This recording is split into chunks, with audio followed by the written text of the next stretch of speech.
But why, some say, the moon? Why choose this as our goal? And they may well ask, why climb the highest mountain?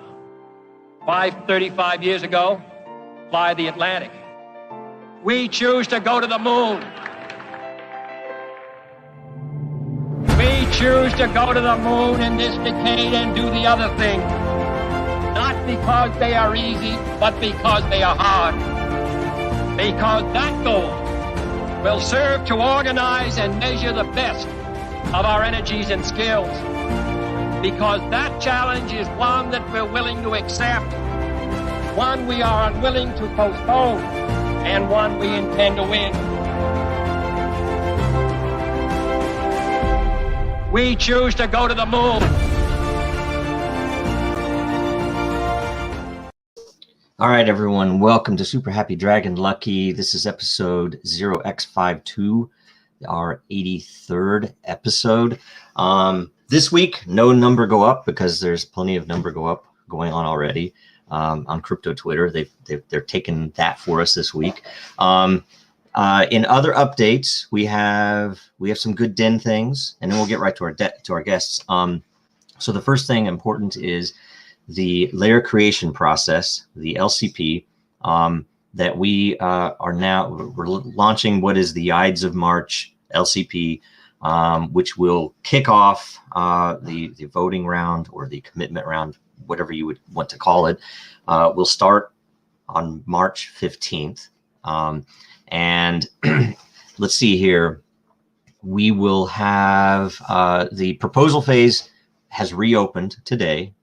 And if you go into the LCP layer on Den, you can follow the rules under this the top post in the layer right now, and basically propose a layer that you like. Make sure you go through and see what other layers are already out there in proposal, and if anything, if it's very similar, you might work with that team to keep from splitting the vote. But whatever you want to do, get in there and look at the proposals. Decide what you want to commit to, and you don't need, if you already have a proposal sitting there from the last round, you don't have to resubmit. It will be brought over into the new LCP, and including any already committed lore. So if people have committed lore internally or externally on Ethereum, that lore will remain there unless they pull it out, and basically you get a head start. So all of that's good. We let's see here. No augmented LCP layers were created after the previous round. We had went through governance, and there was a vote, and we were going to allow people to create a layer that didn't win in the actual LCP. So I was going to do one. I just ran out of time. I didn't have time to do it. So one way or another, that didn't happen, but that'll be there for next round. And we also expect we took the feedback from the last LCP, and we're going to institute at least one of those things, and we're hoping two. It depends on timing. The most important being the selection process that we're going to need to do. Half of the winners will be based on lore, and half of the winners will be based on consensus. So both sides of the equation, pretty good feel from the feedback that will be welcomed. And also we are hoping to get, and it's possible it won't be this month, but we're hoping that we make it possible to deposit lore and use the internal system to vote, because everyone can save hundreds of dollars of Ethereum fees, it seems, and it'll give you a little more flexibility to commit to more than a few of the layers. So anyway, hopefully that's coming this month. In the very least, it'll be there soon. And another big announcement, and the last one, is that lore farming will begin next week, at least expected. So it'll be at the staking.den.social, and you will be able to, we'll announce the absolute details, but you'll be able to stake Matter ETH, Lore ETH, or Dragon ETH, or direct Dragon tokens in order to get lore for use in the LCP. And that's the whole point of it, so that you all can have a good amount of lore to really, figure out which layers you want to have ownership in. And the ownership is in lot, which is an NFT, very hot right now.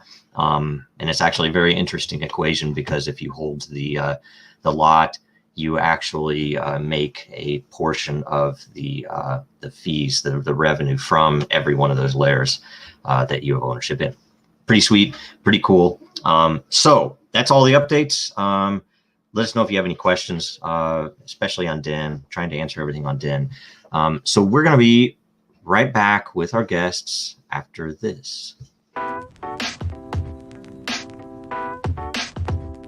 Beaxy Exchange is a safe, easy-to-use, U.S.-compliant exchange. Because cryptocurrency is such a young industry, there's still a real lack of transparency. So we are actually using Dragonchain's technology to help solve these transparency issues. Beaxy partnered with Dragonchain to take advantage of their anti-fraud and transparency systems. So using Dragonchain's technology, we're actually able to use provably fair tech to verify that our order books and trades and executions are all very transparent to our users.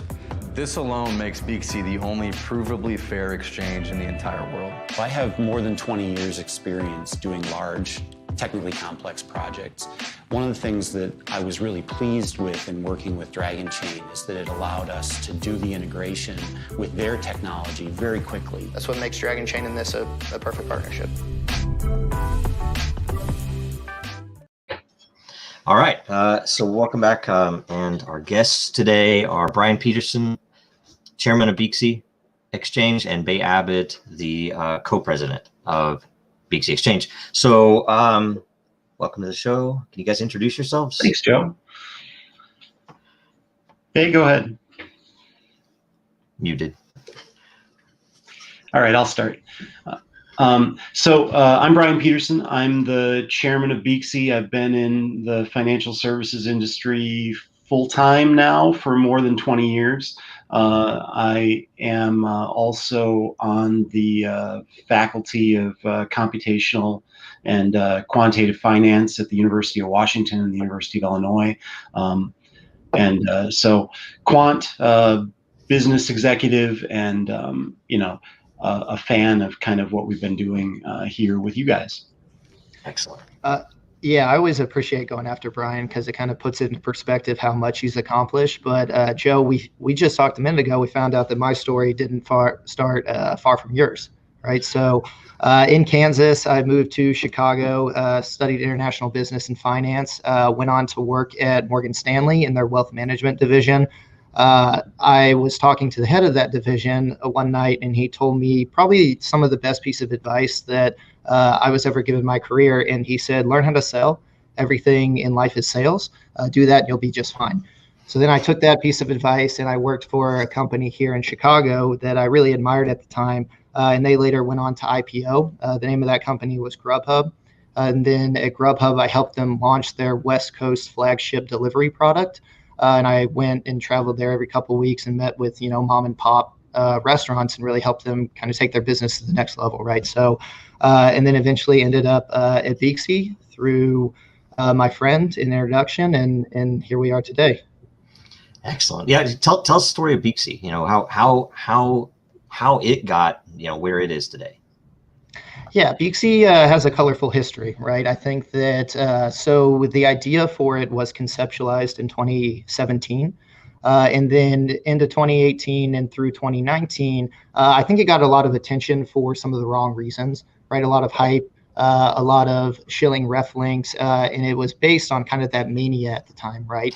And Brian, I remember a very distinct conversation. Brian came into the room and the former management team was like, well, we don't need market makers. We're going to have completely organic liquidity. And Brian, being a market maker for 25 years in every asset class outside of options, goes, well, you're going to have a pop and then it's going to fizzle. And sure enough, $21 million in the first 2 hours, and then it fizzled, right? So a series of bad decisions kind of led to us picking up the baton later on, right? And we found, a new shareholder with a lot of resources, not only capital resources, but experience running global financial services businesses. And we took that and we launched a new platform from the ground up in 3 months. And then that was on February 25th. And this past February, in this most recent February, we celebrated a year of kind of rebuilding this whole company. And we're excited about where it's at right now and working with Dragonchain. Wow, excellent. And so, Brian, so in that past year, because I'm on the outside and I can't keep up with everything, but what have you done that you're most proud of? Because I know a lot of things from just working on the technical side with you guys that I'm really impressed with. So, what have you done in this year? Well, we did a retrospective at the end of 2020, and the team had released more than 200 major things to production in 2020. So, starting with the launch of Beaxy 2.0, adding credit cards, adding fiat, adding multiple additional assets. So I mean, the team really worked their tails off last year and really continues to work their tails off. We have kind of built a model of continuous delivery, of trying to add more features for our users and improving the user experience as we go along. Great. And we just announced the order book system with Beaxy. Can you tell us from your context, what it means for Beaxy, what kind of advantage it brings? Sure. I mean, one of the things that one of the promises of crypto is transparency. Yet at the same time, one of the challenges of crypto is lack of transparency. So there's this giant tension, I think, between everything's on the blockchain, so of course you can see it, and the fact that these are anonymous or pseudo-anonymous transactions. And certainly as we start talking about the push and pull between distributed finance and centralized finance, we get to the advantages of high performance of centralized finance, but the lack of transparency. So one of the things that I think we're hoping to do with you is to increase the level of transparency for our users to understand kind of what goes on inside the bowels of the exchange and how a matching engine works, and how your orders are actually disposed of once they're put into the order book. Right. And yeah, because that's a very, in fact, it's something that's really usually hard for us to explain, of the way that we can offer privacy or protection of your business data, yet also offer the transparency. And it's not necessarily an obvious thing, but that this I think is a perfect use case for it. So I love this project. So Bae, do you know of any other exchanges that offer similar transparency?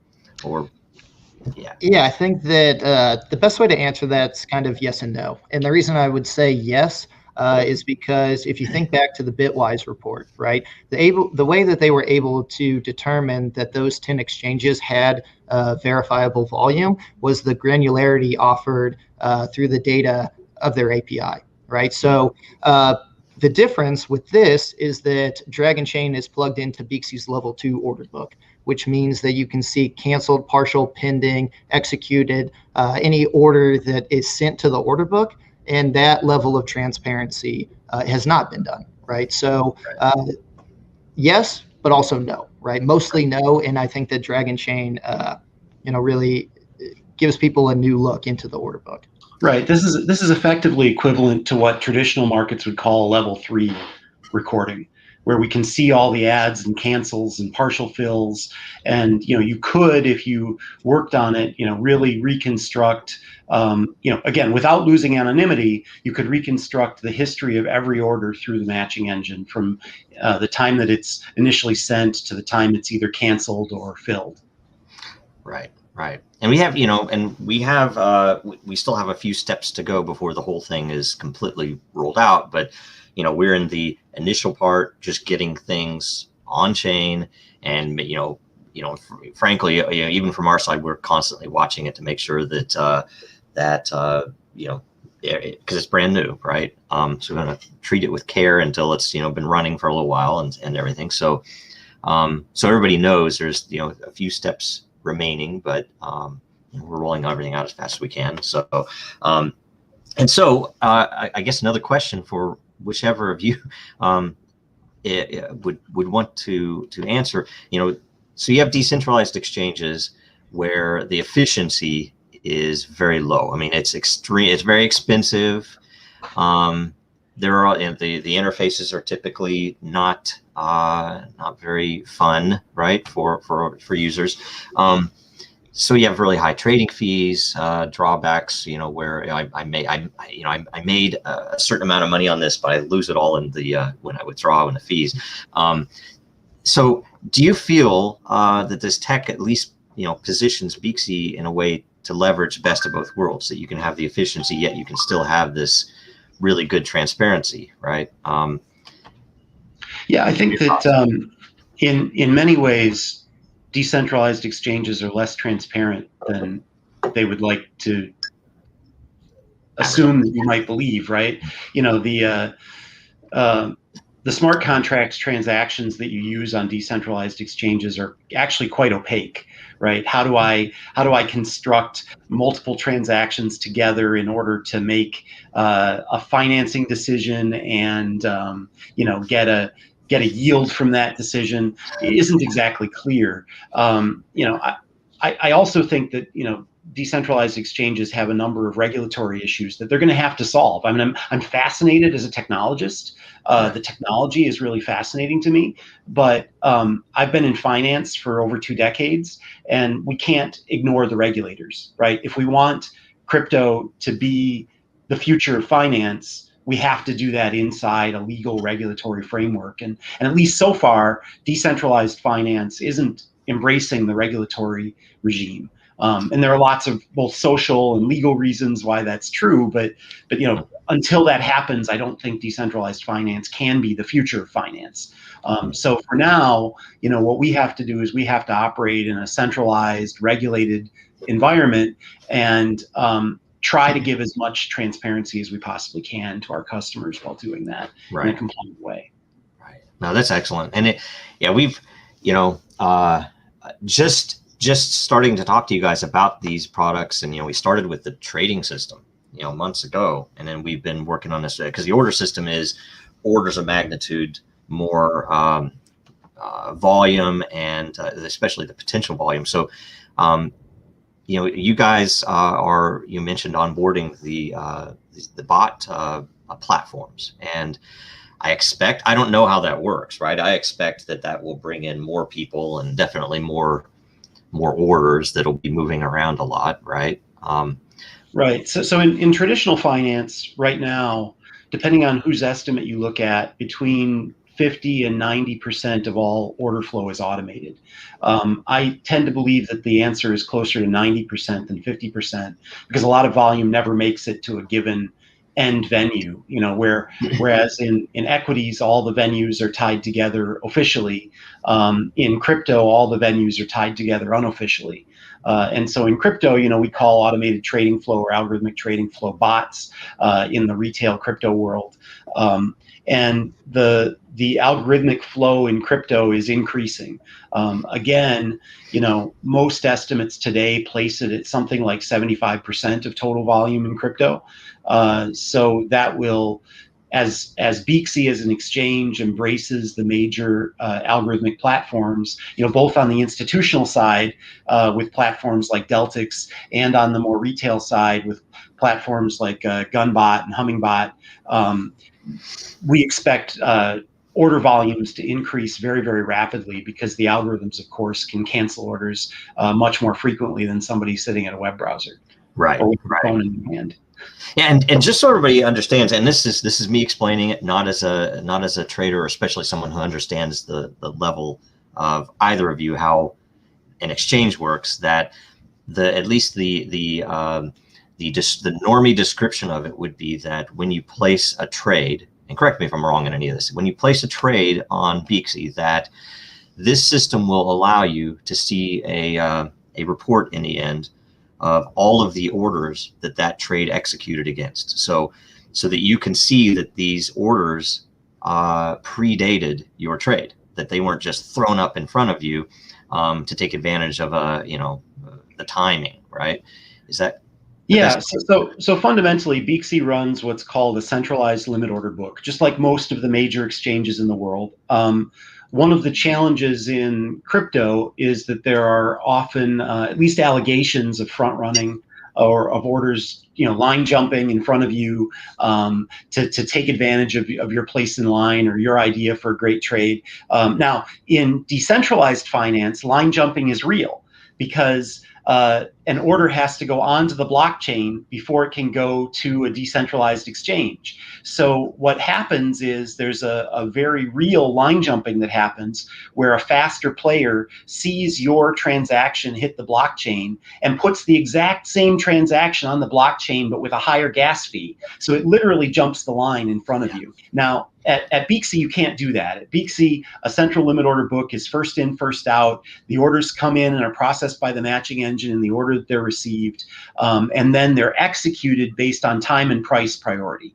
So the system that we've been helping you at Dragonchain work with our order data is really designed to record all of that data contemporaneously. So at the time the order enters the order book, at the time a transaction fills, to be able to tie all that data together in a contemporaneous way on the blockchain.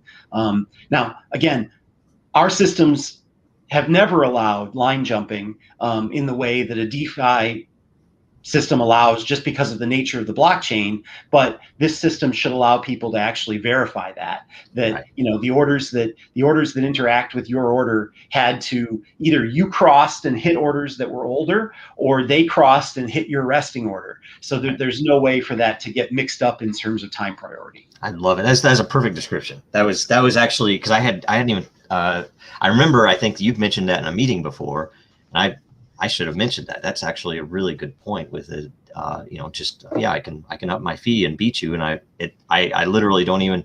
I imagine there are bots even to do that, right? There was a paper that was just released recently that suggested that over $100 million of line jumping transactions had happened in the last year on the Ethereum blockchain.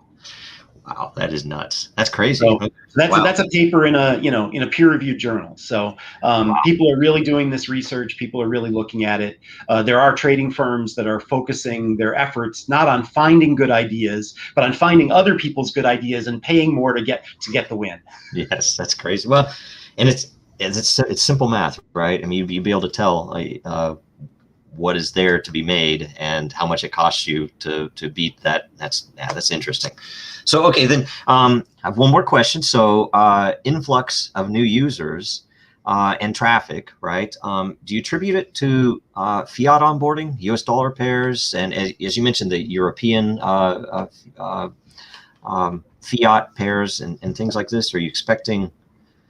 Yeah, I think that it can definitely be attributed to that in part. Right, we have seen a massive increase in the amount of new accounts opened through our fiat provider. And it's interesting because those transactions are mostly into crypto. We haven't really noticed out, right? So we have a two-way ramp, and we've noticed most people making deposits and then buying Bitcoin, right, and not doing it for withdrawals. So that's an interesting piece there. Other things that have really contributed to it, I think, are our affiliate management system. So our referral link, if you refer someone to Beaxy, the percentage that you get is 30% forever, right? And that is magnitude of order higher than anything else offered by a U.S. exchange. So that we've noticed about a 2x increase month over month in that. And then I think the industry as a whole, right? I mean, crypto is booming right now, and I think that obviously plays a part. Right, that's great. I mean, I'm in Washington State, so I can't have that type of account set up yet. But maybe I'll be somewhere else sometime in the future, and all will be good. But I'm excited about that, even because it's good to have a simple way to, especially for normal people who are new to crypto, to bring in. I can send in part of my paycheck, and then I can actually have a piece of some of these things going on. And yeah, you're right. I mean, everything's easier in a bull market, so it's the good time to move. And I don't know. I was just really interested when you guys when I heard that you guys were turning on those things. Like, okay, that's really positive development. So, and okay, so I have a question from the chats. Are event proofs batched, or are you sending a transaction to Dragonet for every action in real time? So we are, if I remember, and this will be, I don't want to go too much into the technical side, but we are pulling a page of orders down at a time. And I can't remember the page size, but we are sending a transaction, or Beaxy is sending a transaction for every order that comes across, and it is as fast as we can. I mean, the feed is potentially, some of them might look like they're batched because they are pulled down 50 or so at a time, but then they're rolled through and thrown onto chain immediately. So right, from our standpoint, just from the back end standpoint, we are delivering the transactions to the level 2 WebSocket API as the matching engine either inserts an order into the limit order book or matches a series of orders in a transaction. So those are being sent in real time, and the Dragonchain system is pulling them as fast as it can off of that WebSocket API. Yes, and it's amazing because sometimes we get we've seen even spurts of activity, and the system's holding up. We've actually developed a couple of interesting how do I say this?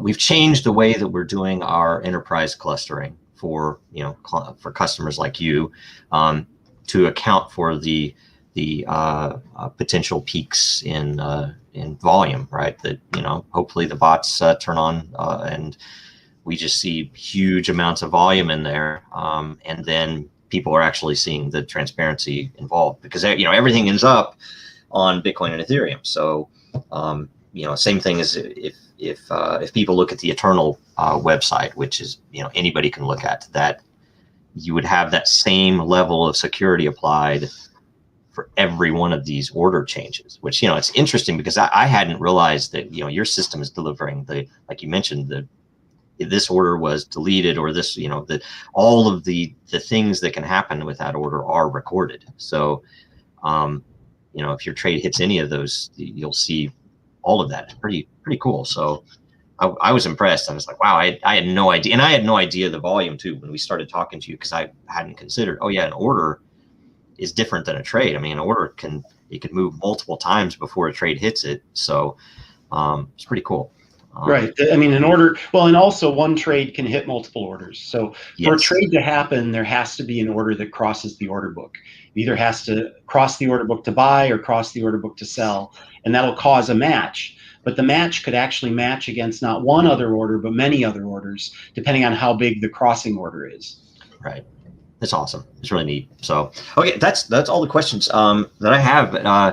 I guess we could. Do you guys have anything for updates? Coming updates that you guys want to talk about now? I know we have some things we're gonna be talking about in the near future, but anything general for Beaxy? Yeah, I think a lot. We have a lot coming up, right? So I think some of the main ones that we want to highlight are the additional fiat pairs, right? So we're going to start by rolling out the euro, and then I think the bot providers, right? That's a major piece that I think that if you don't want to sit in front of your screen all day and you want to take advantage of this bull market, using something like Hummingbot or using something like Gunbot, and the amazing community surrounding them, and the willingness of them to get you up and running. I think those are two areas that we definitely like to highlight. And Brian, if you can think of anything else that. Well, as I said, the team delivered over 200 major features in 2020. So we're hoping 2021 has even more. So lots going on over here. That's great. That's really, really excellent. So, okay. And where can people follow, but both of you guys individually and or Beaxy Exchange to know what is coming up as it happens? Yeah, there's the obvious answer of socials, right? But I think that if you enjoy this conversation and you would like to talk with us more one-on-one, I think our VIP trading group, Beaxy Black, is the place to join and get that personal experience, right? That's something that is difficult to kind of get elsewhere. And we really have that personal touch inside our VIP trading group. Excellent. Excellent. All right. Well, thanks both of you for coming on the show. And everybody, watch Super Happy Dragon Lucky next week again, Tuesday, and follow us on Twitter and Den. Go to Den and follow us there. Real Denizens, Dragonchain Gang, and Jojo Row. Thanks so much. See you next week. Thanks, Joe. Thanks, Joe.